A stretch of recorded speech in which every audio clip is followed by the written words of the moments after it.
जय भोलेनाथ। दोस्तों, हमारे सनातन धर्म में जितने भी पर्व और त्योहार आते हैं उनके पीछे कोई न कोई पौराणिक कथा अवश्य जुड़ी होती है। ऐसा ही एक पावन पर्व है नाग पंचमी का। यह त्योहार श्रावण मास के शुक्ल पक्ष की पंचमी तिथि को मनाया जाता है। इस दिन नाग देवताओं की पूजा की जाती है और उन्हें दूध, जल तथा पुष्प अर्पित किए जाते हैं। दोस्तों, कभी न कभी आपके मन में यह सवाल जरूर आता होगा कि आखिर नागों की पूजा क्यों की जाती है। नाग पंचमी के दिन ही नाग देवताओं का पूजन करने की परंपरा कैसे शुरू हुई। प्रिय मित्रों, हमारे शास्त्रों में नागों का संबंध साधारण जीवों से नहीं बल्कि देव शक्तियों से बताया गया है। भगवान शिव जी अपने गले में नागराज वासुकी को धारण करते हैं और भगवान विष्णु अनंत शेष नाग की शैया पर विश्राम करते हैं। दोस्तों, इतना ही नहीं, जब देवताओं और दानवों ने मिलकर समुद्र मंथन किया था तब नागराज वासुकी को ही मंदराचल पर्वत पर लपेटकर मंथन की रस्सी बनाया गया था। इसी कारण हमारे हिंदू धर्म में नागों के प्रति विशेष श्रद्धा रखी जाती है। नाग पंचमी का यह त्योहार केवल नागों की पूजा करने का दिन ही नहीं है। इसके पीछे एक ऐसी कथा छिपी हुई है जिसे जानकर आपको समझ आएगा कि आखिर इस दिन नाग देवताओं की पूजा क्यों की जाती है और इस पर्व का हमारे धर्म में इतना महत्व क्यों बताया गया है। आज हम आपको वही प्राचीन कथा सुनाने जा रहे हैं जिसका वर्णन हमारे धर्म ग्रंथों में मिलता है।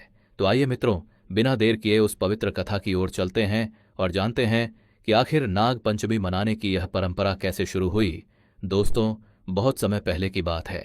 एक छोटे से गांव में गोमती नाम की एक महिला रहती थी। उसका जीवन बहुत साधारण था।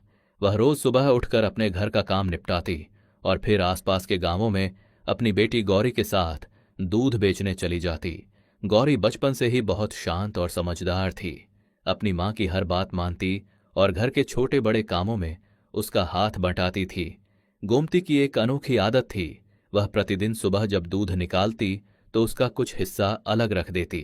फिर उस दूध को अच्छी तरह गर्म करती, ठंडा होने देती और शाम के समय अपने आंगन में एक साफ बर्तन में रख देती। इसके बाद वह आंगन के पास जाकर एक छोटी सी घंटी बजाती। गांव के लोगों को यह बात बड़ी अजीब लगती थी, क्योंकि जैसे ही घंटी की आवाज सुनाई देती, आसपास के जंगल और झाड़ियों से कई सर्प धीरे धीरे निकलकर गोमती के घर के आंगन तक आ जाते।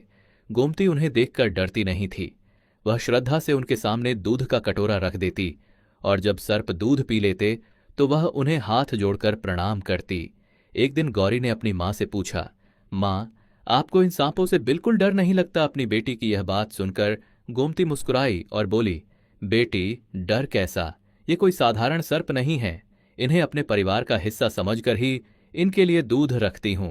फिर उसने बेटी के सिर पर हाथ रखते हुए कहा, गौरी, एक बात हमेशा याद रखना। अगर कभी मैं तुम्हारे साथ न रहूं और तुम्हें ऐसा लगे कि इस संसार में तुम्हारा अपना कोई नहीं है तो इन्हें जरूर याद करना। ये तुम्हारे भाई हैं। तुम्हारी पुकार इन तक जरूर पहुंचेगी। गौरी ने अपनी मां की बात को उस समय तो बस एक सीख समझकर मन में रख लिया। उसे क्या पता था कि आने वाले समय में मां की कही यही बात उसके जीवन में सबसे बड़ा सहारा बनने वाली है। समय बीतता गया और देखते ही देखते गौरी विवाह योग्य हो गई। कुछ समय बाद उसका विवाह पास के ही बड़े गांव के प्रतिष्ठित परिवार में कर दिया गया। उसका ससुराल गांव के सबसे सम्मानित परिवारों में से एक था। परिवार के मुखिया धर्मदास के 7 पुत्र थे और गौरी का विवाह उनके सबसे छोटे पुत्र माधव के साथ हुआ। घर में वह 7 भाइयों की सबसे छोटी बहू थी। स्वभाव से इतनी शांत और संस्कारी कि घर का कोई भी व्यक्ति उसके व्यवहार में कमी नहीं निकाल सकता था, लेकिन बड़ी बहुओं को उसकी यही सरलता अच्छी नहीं लगती थी। वे अक्सर उसे बात बात पर ताने मारती। कभी कोई कह देता, तुम्हारे मायके से आखिर आएगा ही कौन? तो कभी दूसरी बहू हंसकर कहती, बेचारी के मायके में तो कोई भाई भी नहीं है। गौरी सब कुछ सुनती, लेकिन कभी पलटकर जवाब नहीं देती। वह चुपचाप अपना काम करती रहती। सच तो यह था कि विवाह के कुछ ही समय बाद उसकी मां भी इस संसार से विदा हो चुकी थी। मां के जाने के बाद गौरी के लिए मायका जैसे बिल्कुल सूना हो गया था। फिर श्रावण का महीना आ गया। ससुराल की सभी बहुओं के चेहरे पर खुशी दिखाई देने लगी। सावन आते ही उनके भाइयों के संदेश आने लगे थे। कोई अपनी बहन को लेने आने वाला था तो कोई अगले दिन आने वाला था। घर में चारों ओर मायके जाने की तैयारियां होने लगीं। कोई अपने कपड़े बांध रही थी, कोई गहने निकाल रही थी और कोई अपने भाई के आने की राह देख रही थी। लेकिन गौरी चुपचाप एक कोने में बैठी सबको देख रही थी। तभी घर की सबसे बड़ी बहू उसके पास आई। उसने जानबूझकर गौरी को बातें सुनाते हुए बोली, अरे गौरी, तुम तो यहीं रहोगी ना? तुम्हें लेने आखिर आएगा कौन? तुम्हारा तो कोई भाई ही नहीं। अब बताओ, सावन का पूरा महीना इसी घर में बैठकर बिताओगी? बड़ी बहू की यह बात सुनते ही गौरी के चेहरे की मुस्कान गायब हो गई। उसे अपनी मां की कही हुई वह बात अचानक याद आ गई और उसकी आंखें भर आईं, परंतु वह कुछ भी नहीं बोली। मित्रों, मां की याद आते ही गौरी अपने आंसुओं को रोक नहीं पाई। वह घर के लोगों से दूर चली गई और गांव के बाहर एक पुराने पीपल के पेड़ के नीचे जाकर बैठ गई। मां की बातें याद करके वह फूट फूट कर रोने लगी। उसे बार बार वही बात याद आ रही थी जो उसकी मां ने बचपन में कही थी, बेटी, जब भी तुम्हें लगे कि इस संसार में तुम्हारा कोई नहीं है तो अपने उन भाइयों को याद कर लेना। गौरी ने आंखें बंद कीं और मन ही मन अपने भाइयों को याद करने लगी। उसी समय पेड़ के पास अचानक हलचल हुई। देखते ही देखते एक विशाल नाग उस पेड़ के नीचे प्रकट हुआ और धीरे धीरे उसका रूप बदलने लगा। कुछ ही क्षणों बाद वह नाग एक तेजस्वी युवक के रूप में गौरी के सामने खड़ा हो गया। यह दृश्य देखकर गौरी घबरा गई। तभी उस युवक ने मुस्कुराते हुए कहा, बहन, डरो मत, तुम्हारी मां जब तक जीवित थीं हमारे लिए दूध रखा करती थीं। उन्होंने हमें कभी पराया नहीं समझा। उन्होंने तुम्हें भी हमारी बहन कहा था। आज तुम्हारी आंखों में आंसू देखकर हम भला तुम्हें अकेला कैसे छोड़ सकते हैं? यह सुनकर गौरी की आंखों से फिर आंसू बहने लगे। वह रोते हुए बोली, लेकिन मैं आपके साथ कैसे जा सकती हूं? मैं तो अपने ससुराल में रहती हूं। फिर वह युवक बोला, बहन का अपने भाई के घर जाने पर किसी से अनुमति लेने की जरूरत नहीं होती। सावन में जब भाई अपनी बहन को लेने आता है तो यह उसका प्रेम और अधिकार होता है। तुम हमारे साथ चलो। यह कहकर वह नागराज अपने वास्तविक स्वरूप में आ गए और गौरी को अपने साथ नागलोक ले गए। नागलोक पहुंचते ही गौरी ने देखा कि वहां का संसार उसकी कल्पना से बिल्कुल अलग था। चारों ओर अद्भुत प्रकाश था और नागों का एक विशाल परिवार वहां निवास करता था। नाग माता ने गौरी को देखते ही उसे अपने पास बुलाया और बड़े स्नेह से उसके सिर पर हाथ रखते हुए कहा, बेटी, आज से तुम हमारे लिए भी अपनी ही संतान जैसी हो। यहां तुम्हें कभी अपने मायके की कमी महसूस नहीं होने देंगे। नाग माता के प्रेम से गौरी का मन भर आया। वहां कई छोटे छोटे नाग बालक भी थे। गौरी उन्हें देखकर बहुत खुश होती।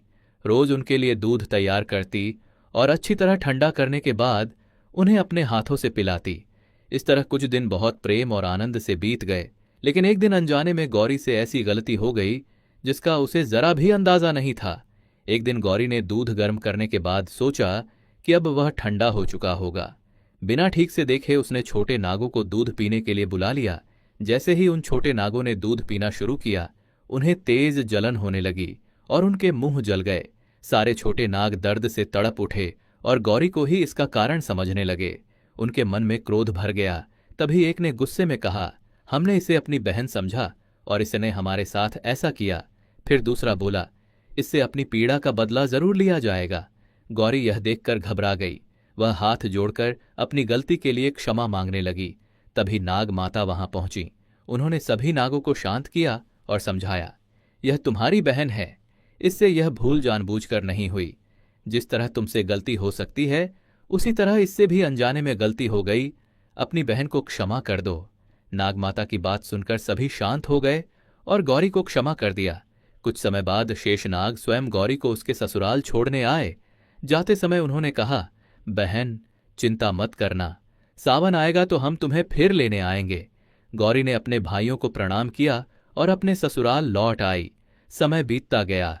जिन छोटे नागों के मुंह उस दिन दूध से जल गए थे, अब वे बड़े हो चुके थे, लेकिन उनके मन में वह पुरानी बात अभी भी कहीं न कहीं बनी हुई थी। वे गौरी को भूल नहीं पाए थे। उन्होंने आपस में कहा, इस बार सावन में हम अपनी बहन के घर जाएंगे।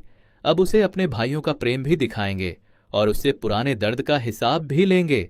देखते ही देखते फिर श्रावण का महीना आ गया। गौरी को पहले से ही पता था कि उसके भाई उसे मिलने आने वाले हैं, इसलिए उसने एक दिन पहले ही उनके स्वागत की तैयारी शुरू कर दी। उसने आंगन को अच्छी तरह साफ किया, दरवाजे के सामने सुंदर रंगोली बनाई, भाइयों के लिए ठंडा दूध, मीठी रोटियां और तरह तरह के पकवान तैयार करके रख दिए। अगले दिन जैसे ही उसके भाई घर पहुंचे, गौरी खुशी से बाहर आई। उसने उनका प्रेम से स्वागत किया, उन पर सुगंधित फूल बरसाए और उनके माथे पर कुमकुम का तिलक लगाया। फिर उसने अपने हाथों से उन्हें ठंडा दूध, मीठी रोटी और फल खिलाए और फिर अपने भाइयों के सामने हाथ जोड़कर गौरी ने कहा, भाइयों, उस दिन मुझसे जो गलती हुई थी वह अनजाने में हुई थी। फिर भी अगर मेरी वजह से आपको पीड़ा हुई तो मुझे क्षमा कर देना। उसके बाद सभी सर्प भाइयों को विश्वास हो गया था कि उनका मुंह बहन की गलती से जल गया था। इसीलिए सभी ने खुश होकर गौरी को सुंदर मोतियों का हार दिया और वचन भी दिया कि जो भी तुम्हारी तरह प्रेम से हमें मीठा ठंडा दूध पिलाएगा, हम उसे सर्प दोष से मुक्त करेंगे। तब से श्रावण मास की शुक्ल पक्ष की पंचमी तिथि को नाग पंचमी का त्योहार मनाया जाता है, जिससे सारी औरतें नाग देवता को भाई मानकर उनके लिए ठंडा दूध, मीठी रोटी, फल फूल आदि से उनकी पूजा करती है। मित्रों, यह थी नाग पंचमी की एक बहुत ही सुंदर कथा। दोस्तों, जैसा कि आप सभी इस बात से भलीभांति परिचित हैं कि हमारे हिंदू धर्म में प्राचीन काल से ही सर्पों को देव स्वरूप माना गया है। वे केवल जीव नहीं बल्कि ब्रह्मांडीय चेतना के प्रतीक हैं। और जब ये सर्प स्वप्न में आते हैं तो वे खाली हाथ नहीं आते, वे अपने साथ हमारे भविष्य का संकेत लेकर आते हैं। कभी यह संकेत धन संपत्ति का होता है, कभी कोई छिपा हुआ भय, तो कभी कोई आने वाली चेतावनी। पुराणों में कहा गया है कि स्वप्नम दर्शनम शुभम व अशुभम भविष्यम सूचयति, अर्थात जो भी स्वप्न में दिखता है वह हमारे भविष्य की छाया बनकर आता है। मित्रों, आज की यह कथा आपके लिए बहुत ही फलदायी सिद्ध होने वाली है, इसलिए इस कथा को अंत तक पूरे मनोयोग से श्रवण करना। तो चलिए कथा को आरंभ करते हैं। एक बार की बात है, हिमालय की श्वेत चादरों से ढके हुए शांत और दिव्य कैलाश पर्वत पर भगवान शिवजी और माता पार्वती ध्यानस्थ अवस्था में विराजमान थे। चारों ओर हिम की शीतलता, मंद मंद बहती वायु और सुगंधित वातावरण था। ऐसे शांत क्षण में माता पार्वती ने भगवान शिवजी की ओर देखा और कोमल स्वर में पूछा, हे नाथ, मुझे यह बताइए कि मनुष्य जो स्वप्न देखता है वे केवल मन की कल्पनाएं होती हैं या उनमें कोई गूढ़ अर्थ छिपा होता है? क्या स्वप्न भी